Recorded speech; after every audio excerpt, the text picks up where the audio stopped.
Kek TV KPM. Banyak cikgu ya. Okey, silakan cikgu. Okey. Peluang kerjaya perabot dalam industri perabot di Malaysia. Salah satu penyumbang kepada ekonomi negara kita iaitu perabot. Okey. Kerjaya dalam industri perabot. Terdapat 3 jenis kerjaya yang popular.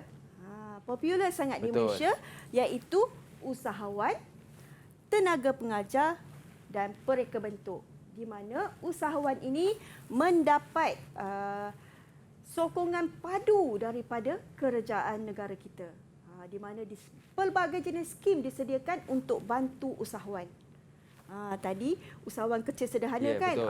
ada skim modal, ada skim latihan, ada skim belajar, okey, untuk menjadi usahawan di mana kita sanggup mengambil risiko untuk jadi usahawan, keluarkan produk kita sendiri. Seterusnya kepada tenaga pengajar. Kalau tak ada tenaga pengajar, tak adalah usahawan. Betul. Dia mesti ada tenaga pengajar. Dan kalau tak ada pereka bentuk, tak adalah juga usahawan. Dia semuanya ini Saling berkait cikgu. saling berkait. Okey? Apa itu ciri-ciri seorang usahawan? Usahawan perabot ialah individu yang mengusahakan perniagaan perabot. Termasuklah perniagaan perabot yang telah siap atau perabot pasang siap. Apa itu perabot pasang siap? Apa itu perabot siap? Tahu tak beza dua ni? Ada beza cikgu ya? Ya, ada beza. Kalau perabot siap, kita beli kerusi, kita boleh terus duduk, betul? Betul. Kita beli sofa, letak, terus Terus duduk.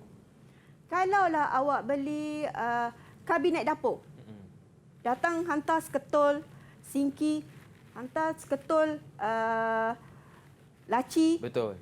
adakah kita boleh guna? Belum lagi cikgu. Belum. Kena pasang dulu. Kena pasang dulu. Itulah perabot pasang siap. Beza dengan perabot siap. Usahawan perabot perlu ada ciri-ciri berikut. Yang pertama, kamu kena ada ilmu kalau nak menceburi perniagaan. Kalau kamu tak ada ilmu, maka kamu terjun gaung. Betul. Akan kerugian perniagaan tersebut. Mesti ada kemahiran, sama ada kemahiran teknikal ataupun kemahiran berniaga. Mesti ada kemahiran. Kalau kamu tidak mahir, maka kamu akan orang kata usahawan gulung tikar. Betul. Rugi cikgu. Rugi. Kita buat produk tapi kita tak tahu nak pasarkan. Ya. Tak boleh juga sebab kita tak ada pengetahuan. Mesti ada disiplin kerja yang baik. Kita mesti mendisiplinkan diri kita. Masuk kerja, keluar, ada masa rehat, ada masa bekerja. Tak boleh masuk kerja pukul 12 tengah hari, tutup bengkel pukul 2 petang. Oh, sekejap je kerja. Sebab dah kita punya sendiri. Betul. Tak ada disiplin. Tak ada disiplin. Suka hatilah kalau bahasa kasar, suka hati akulah. Ya, betul. Kan? Sepatutnya kita kena ada disiplin. Modal mesti cukup. Kalau kita nak jadi usahawan, modal lah mesti cukup. Sebab itulah kerajaan menyediakan skim bantuan kepada usahawan. Bantuan modal. Di mana dia nak usahawan tu terus berusaha, jangan mengalah. Jangan don't give up, orang kata. Kreatif dan inovatif. Produk yang dihasilkan tu mestilah kreatif dan inovatif. Kalau kreatif tak inovatif, maksudnya sama je, orang tengok sama je, tak ada apa beza pun. Tiada kelainan cikgu ya? Tak ada kelainan. Bila kita pergi sesuatu kedai, usahawan tu, contohnya kita nak tempah set bilik tidur. Apa yang beza usahawan tu buat? Mesti kita nak. Okey? Seterusnya kita pergi kepada pereka bentuk. Okey, ciri-ciri pereka bentuk perlu ada sijil lah. Kalau dia nak jadi pereka bentuk ni, dia mesti ada sijil. Kalau tak ada sijil, tak ada orang yang mengiktirafkan dia sebagai pereka bentuk. Okey? Tak nak. Saya tak nak tempah. Betul, tak yakin. Tak yakin.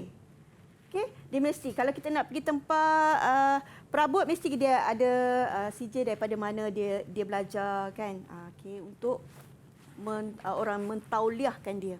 Okey, dia mesti ada minat.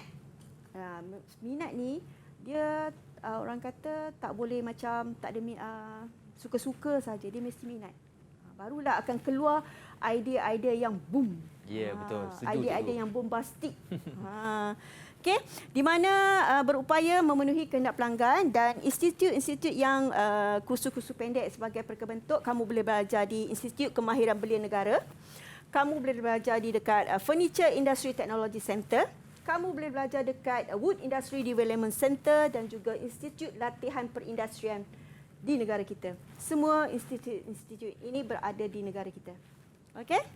Seterusnya kepada tenaga pelajar. Bila kamu dah ditauliahkan, kamu boleh mengajarlah. Di mana-mana sahaja kamu boleh mengajar. Di ILP, Institut Latihan Perindustrian. Di IKBN, kamu ada. Dekat Institut Latihan Belia Negara, kamu kena ada SKM, Sijil Kemahiran Malaysia. Ya. Ditauliahkan untuk menjadi tenaga pengajar.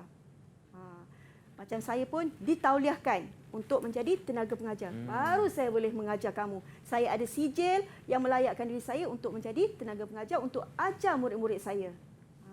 Kan? Dekat Politeknik boleh, dekat UiTM boleh. Okay, kamu boleh. Banyak macam cendawan tubuh kita Betul. punya pusat pengajian sekarang. Okey? Seterusnya saya pergi kepada soalan contoh bahagian A. Alright. Siapa nak jawab ni soalan ni? Sila angkat tangan. Okey, siapa tu? Kai, cikgu. Kai, sila jawab Kai.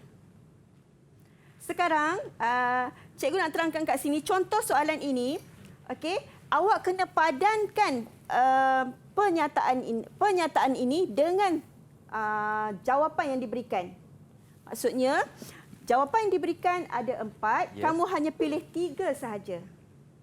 Okey, kamu just padankan sahaja yang pernyataan. betul. Yang tadi kamu kena tulis semula. Ini kamu kena padankan. Ni. Ya. Padan dan tuliskan dekat sini. Alright, Kai. Silakan, Kai. Yang pertama, Ya. tenaga pengajar. Tenaga pengajar. Yang kedua, Kedua, pereka perabot. Ya. ketiga. Yang ketiga, usahawan. Okey, cikgu. Okey. Betul ke jawapannya? Tenaga pengajar, pereka perabot, Betul. usahawan. Usahawan. Terbaik, Kak. Terbaik. Sebabnya kat sini saya nak bagi tahu dekat awak, kata kunci dia untuk tenaga pengajar ni, individu yang bertauliah dan diiktiraf. Okey. Ni kata kunci dia. Menghas pereka ni, kita pergi kepada reka bentuk memenuhi cita rasa pelanggan ni. Reka bentuk ni. Kata kunci dia. Cikgu, Kamu cari kata kunci kat situ supaya kamu tak salah. Okey, seterusnya kepada soalan ini usahawan ni mengambil risiko. Alright. Seterusnya soalan contoh bahagian B. Okey.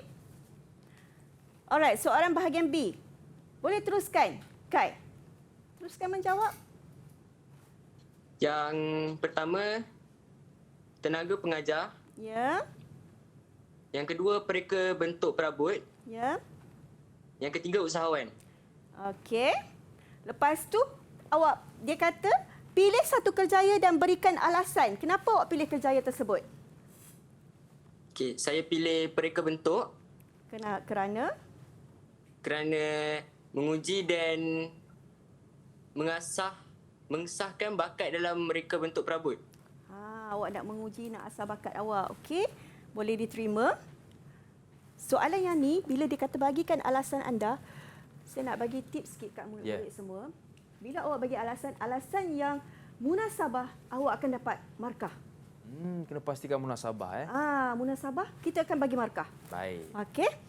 Huraikan 5 ciri kerjaya yang kamu pilih tadi. Sila huraikan ciri-ciri kerjaya tersebut. Ciri pertama, mempunyai sijil. Ciri kedua, minat. Ketiga, berupaya memenuhi minat pelanggan. Keempat, berdaya saing dengan pereka lain.